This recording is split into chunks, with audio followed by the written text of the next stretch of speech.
Muy buenas a todos, ¿cómo andan? Les doy la bienvenida a Historias para un Café.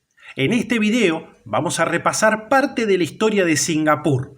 Vamos a hablar desde la fundación de la Singapur moderna en 1819 hasta la época de la posguerra en 1955.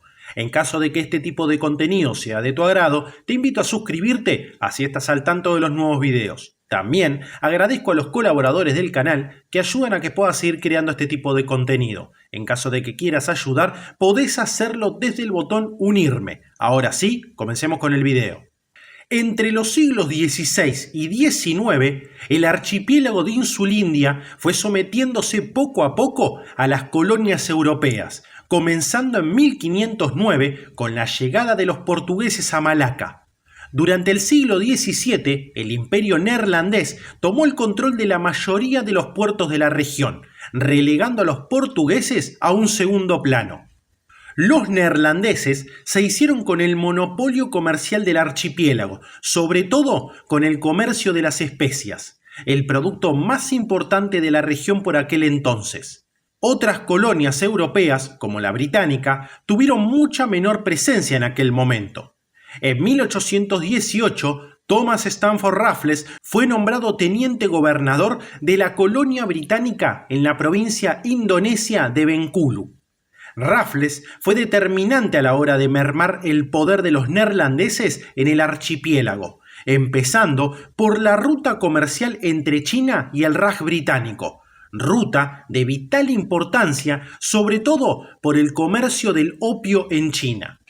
Los neerlandeses habían asfixiado el comercio del Imperio Británico en la región mediante la prohibición del comercio británico en los puertos bajo dominio neerlandés o imponiéndoles altas tarifas. Raffles construyó un puerto en el estrecho de Malaca, un enclave vital para el comercio entre China e India con la esperanza de hacer frente a los neerlandeses. Convenció a Francis Rawdon Hastings, el gobernador general de la India, y a su superior de la Compañía Británica de las Indias Orientales para financiar una nueva base británica en la región. Raffles llegó a Singapur el 29 de enero de 1819 y no tardó en darse cuenta de que la isla era un emplazamiento perfecto para el puerto.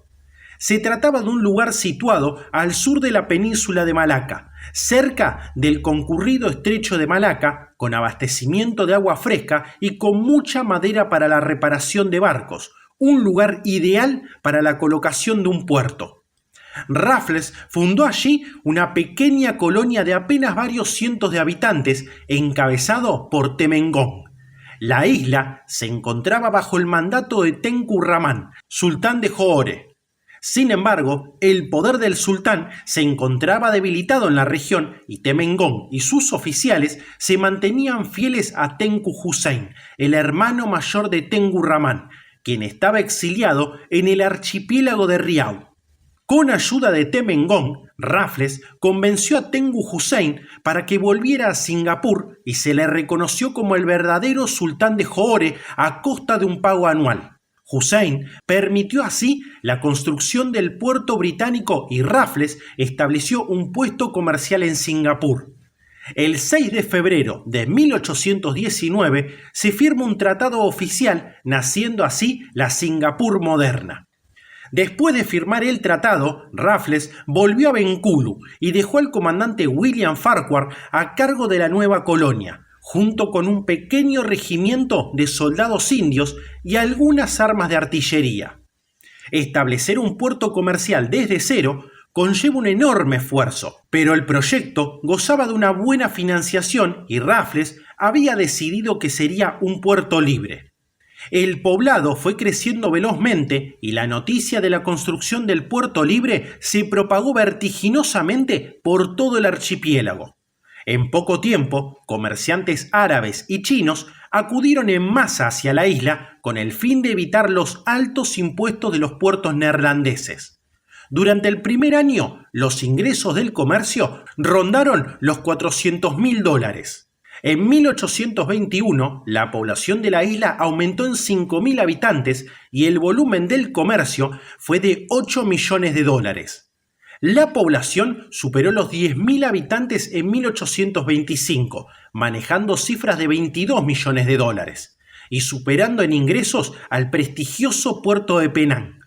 Raffles regresó a Singapur en 1822 y fue decisivo en muchas de las decisiones de Farquhar, a pesar de que éste había acertado hasta entonces en todo lo que había realizado durante su mandato en estos primeros años. Para aumentar los ingresos, Farquhar había recurrido a vender licencias para permitir los juegos de azar y la venta de opio, cosas con las que Raffles no estaba para nada de acuerdo, considerándolas males sociales. Escandalizado por el descontrol que estaba sufriendo la colonia, Raffles redactó una serie de nuevas políticas para el poblado. También se encargó de organizar Singapur, subdividiéndola mediante el Plan de Raffles de Singapur. Hoy en día todavía queda huella de aquella organización en los barrios étnicos de la ciudad. El 7 de junio de 1823, Raffles firmó un segundo tratado con el sultán y Temengón, el cual extendía la posesión del Imperio Británico en la isla. Tanto el sultán como Temengón negociaron la mayoría de los derechos administrativos de la isla, incluida la recogida de las tasas portuarias a cambio de una suma que ascendía a los 1.500 y 800 dólares respectivamente al mes de por vida. Este acuerdo permitió que la isla quedase gobernada bajo la legislación inglesa, pero teniendo en cuenta las costumbres, tradiciones y religión de la zona. Raffles reemplazó como gobernador a Farquhar por John Crawford, un eficiente y prudente administrador.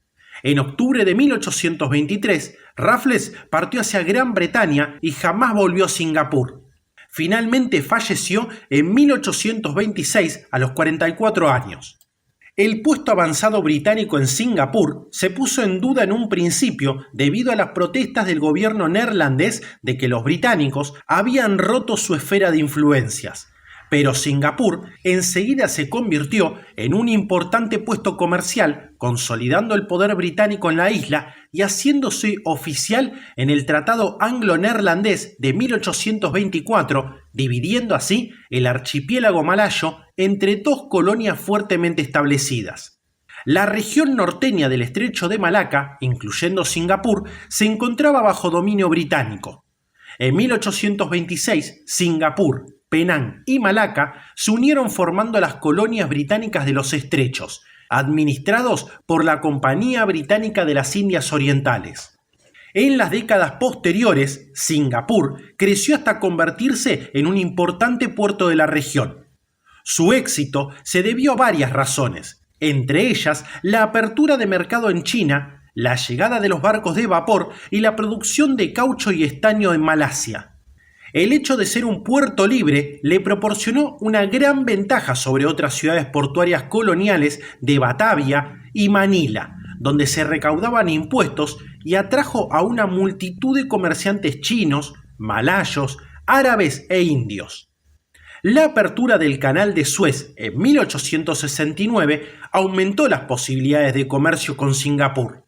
En 1880, 1.5 millones de toneladas de mercancías pasaban cada año por Singapur, lo que representaba el 80% del total transportado por barcos de vapor.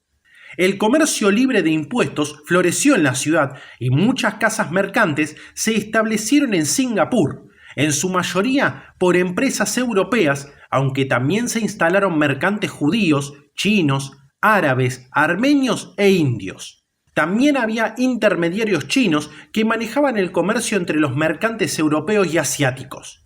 En 1827, los chinos eran el grupo étnico mayoritario en Singapur. Se trataba de los Baba Nyonya, quienes eran descendientes de los colonizadores chinos, y los culíes chinos, quienes huyeron hacia Singapur para escapar de los apuros económicos que causó la guerra del opio en el sureste de China. Muchos llegaron a Singapur en condición de trabajadores contratados y eran varones en su mayoría. Los malayos eran el segundo grupo étnico predominante hasta la década de 1860. Trabajaban normalmente como pescadores, artesanos o como asalariados viviendo en zonas rurales. En 1860, los indios se convirtieron en la segunda etnia mayoritaria de Singapur, tratándose de trabajadores no cualificados, comerciantes o convictos enviados allí para desempeñar trabajos en obras públicas como la limpieza de las junglas y la creación de carreteras. También había tropas de indios cipayos guarnicionadas en Singapur por los británicos. A pesar del impresionante crecimiento de Singapur, la administración de la isla era ineficaz, estaba desatendida y no se preocupaba por el bienestar de la población. Los gobernantes observaban lo que pasaba desde la India y tanto el lenguaje como la cultura local de Singapur les era desconocido. Si bien es cierto que la población de Singapur se había cuadriplicado desde 1830 hasta 1867, el tamaño del servicio civil del gobierno no había cambiado en absoluto desde entonces.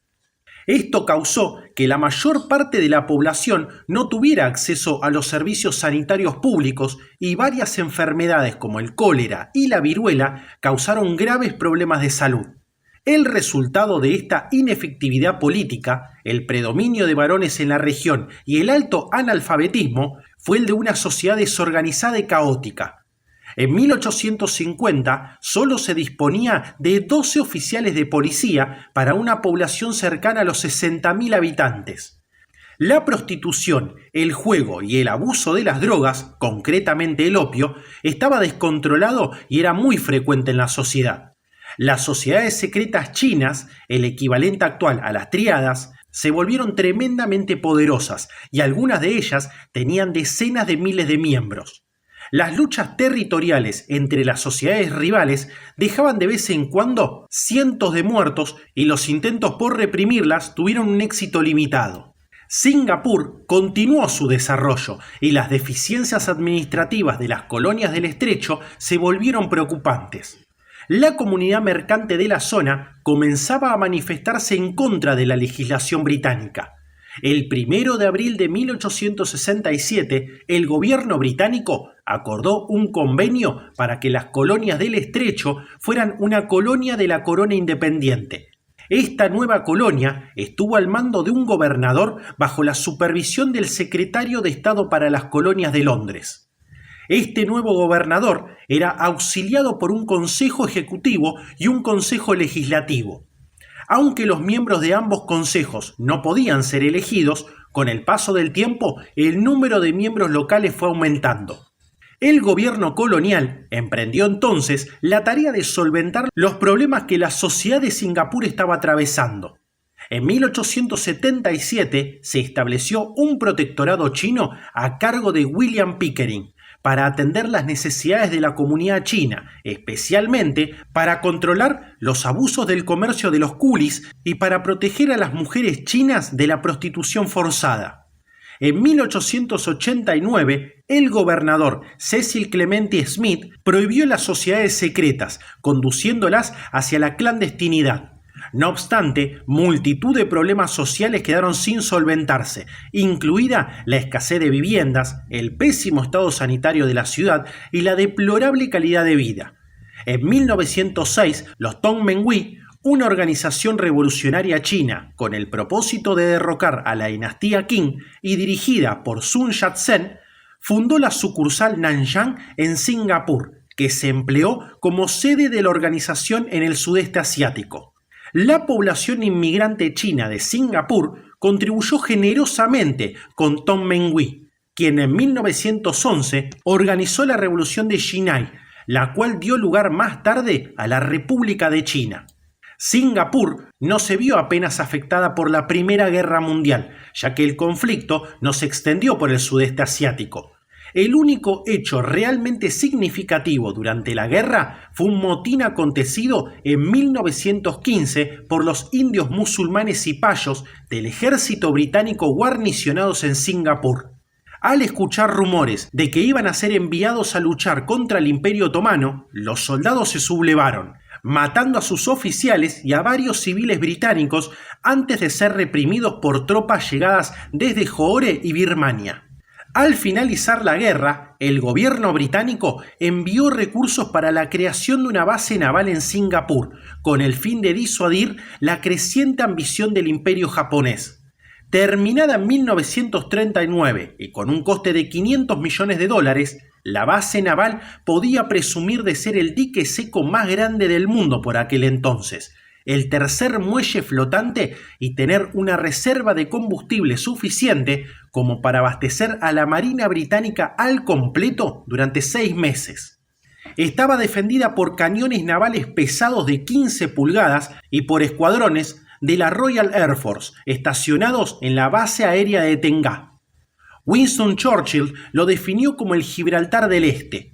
Desafortunadamente para los británicos, la base no albergaba ninguna flota de manera permanente. La flota británica se encontraba estacionada en Europa, pero se tenía planeado el envío rápido de naves a Singapur en cuanto surgiera algún problema. Sin embargo, la Segunda Guerra Mundial estalló en 1939 y la flota se ocupó en defender Gran Bretaña en la Batalla de Inglaterra. El gobierno japonés había planeado conquistar el sudeste asiático para asegurarse el suministro de materias primas como el petróleo y el caucho, con las que abastecer su ejército y sus industrias. Singapur disponía de la principal base naval aliada de la región, por lo que constituía un claro objetivo militar. Los comandantes militares británicos de Singapur creían que el inevitable ataque japonés vendría desde el sur por el mar, pues la densa selva malaya del norte serviría como barrera natural contra una invasión terrestre. Los británicos habían preparado, no obstante, un plan de defensa contra un posible ataque por el norte, pero nunca llegaron a completar los preparativos. El ejército estaba convencido de que la fortaleza de Singapur resistiría cualquier ataque japonés y esta confianza se vio reforzada con el envío hacia Singapur de la Fuerza Z, un escuadrón británico formado principalmente por el acorazado HMS Prince of Wales y el crucero HMS Repulse. El portaaviones HMS Indomable iba a acompañar al escuadrón en la defensa de Singapur, pero se encalló durante la travesía, dejando al escuadrón sin cobertura aérea. El 5 de diciembre de 1941, el gobernador de Singapur, Shenton Thomas, y el comandante de la Fuerza Aérea Británica en la zona recibieron informes sobre una invasión japonesa inminente, pero prefirieron no activar el plan de defensa malaya para no alarmar a la población. El 7 de diciembre, Japón atacó Pearl Harbor y otras posesiones estadounidenses y británicas en el Pacífico, con lo que dio comienzo a la Guerra del Pacífico.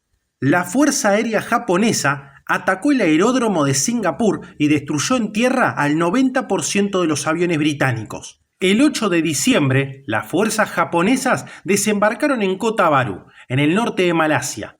Apenas 2 días después, el Prince of Wales y el Repulse, que habían salido al encuentro de la flota invasora, fueron hundidos por aviones japoneses en la batalla del Golfo de Siam cerca de Paam, en la derrota más bochornosa de la Marina Británica de toda la Segunda Guerra Mundial.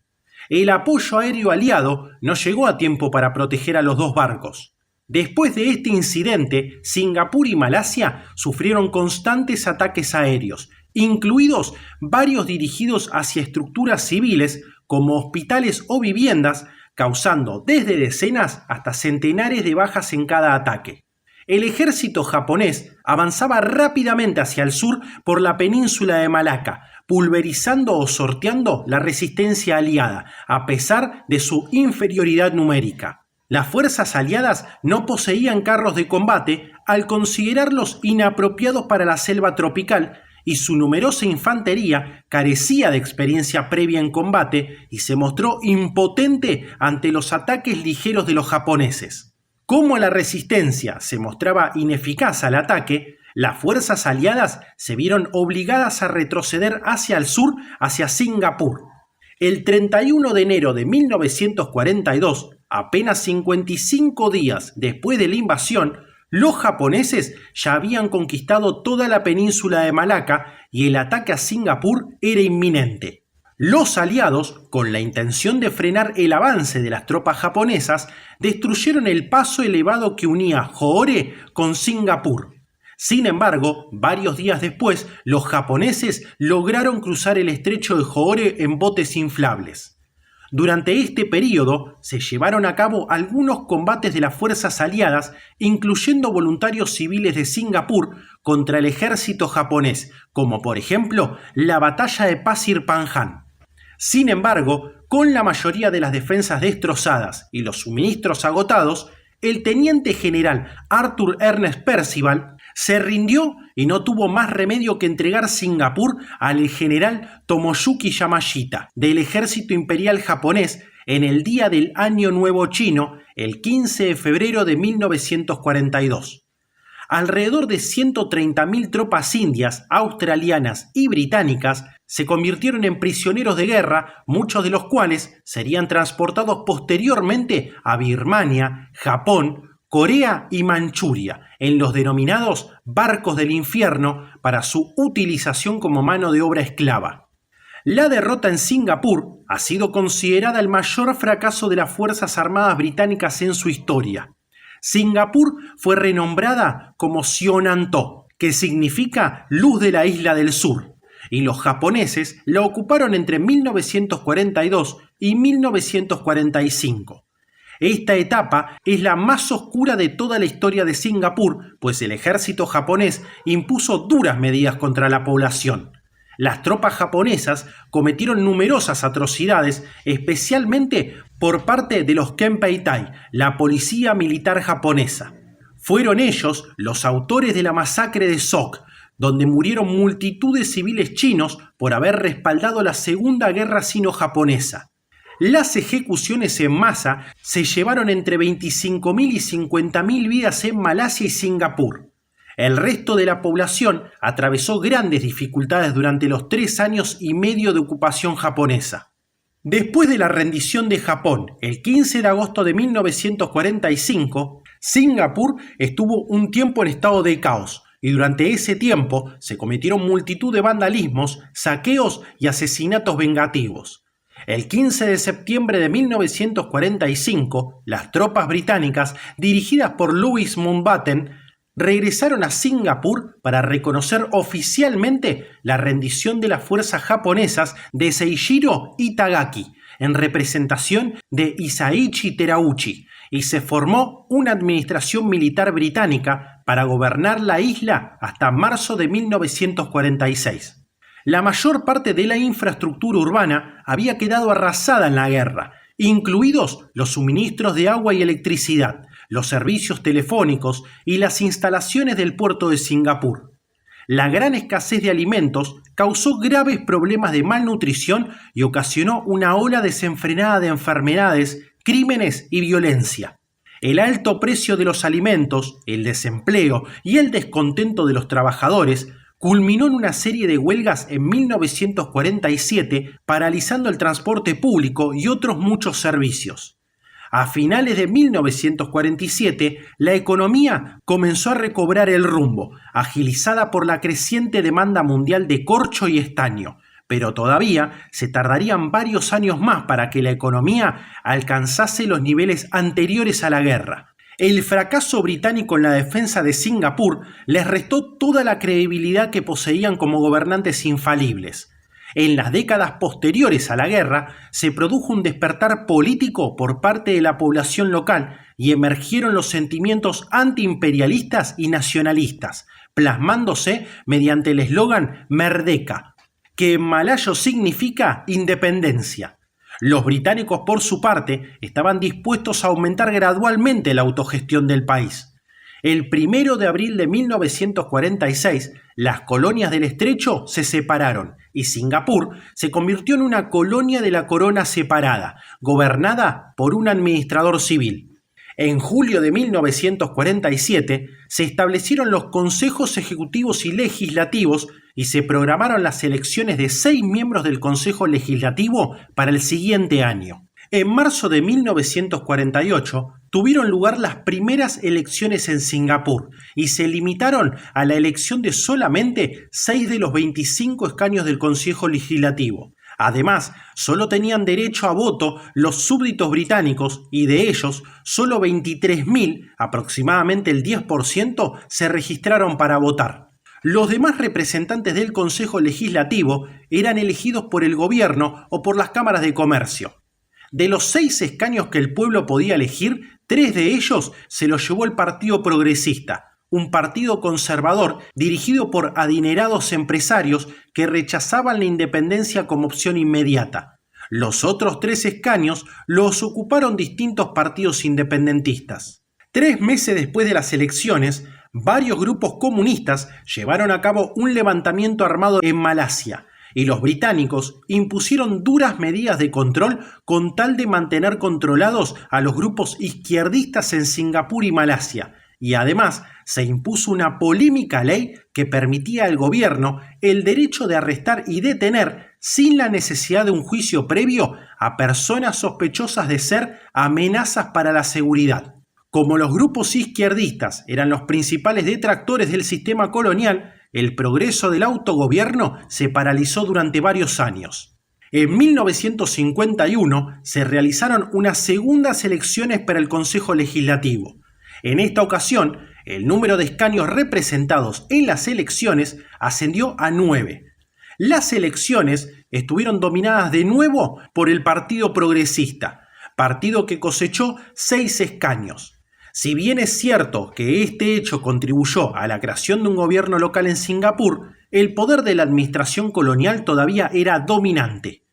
En 1953, con los comunistas hallándose totalmente reprimidos en la región, una comisión británica encabezada por George William Rendell propuso una forma limitada de autogobierno de Singapur.